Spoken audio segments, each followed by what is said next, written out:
భారత్ భారత్లో జమ్మూ కాశ్మీర్ ముఖ్య భాగమంటూ అమెరికా రాయబారి సెర్గియో గోర్ చేసిన వ్యాఖ్యలను పాకిస్తాన్ ఖండించింది. ఈ వ్యవహారంలో స్థానిక అమెరికా దౌత్యవేత్తకు సమన్లు జారీ చేసినట్లు తెలిపింది. ఆయన్ను విదేశాంగ శాఖ కార్యాలయానికి పిలిపించింది. ఈ అంశంపై తీవ్ర నిరసన తెలిపినట్టు తెలుస్తోంది.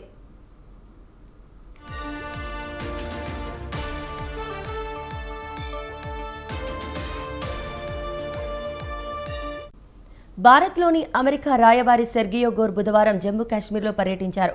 ఆర్టికల్ 370 రద్దు తర్వాత జమ్మూ కాశ్మీర్లో అమెరికా రాయబారి పర్యటించడం ఇదే తొలిసారి.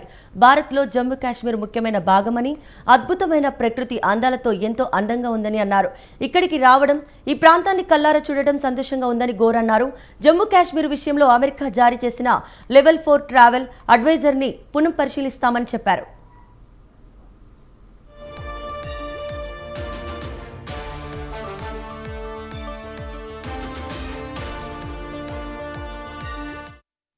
జమ్మూ కాశ్మీర్పై సెర్గియో గోర్ వ్యాఖ్యలపై పాక్ అభ్యంతరం వ్యక్తం చేస్తూ భారత్లోని అమెరికా రాయబారి బాధ్యతారహిత ప్రకటన చేశారు.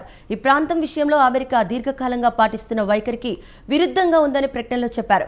జమ్మూ కాశ్మీర్ ఓ వివాదాస్పద భూభాగమని, ఐరస భద్రతా మండలి తీర్మానాలు కాశ్మీర్ ప్రజల ఆంక్షలను అనుగుణంగా తుది పరిష్కారం కోసం ఎదురుచూస్తుందని అన్నారు. ఈ వ్యవహారంలో అమెరికా ప్రకటనలు తదనుగుణంగా ఉండాలని దౌత్యవేత్తను కోరామని తెలిపారు.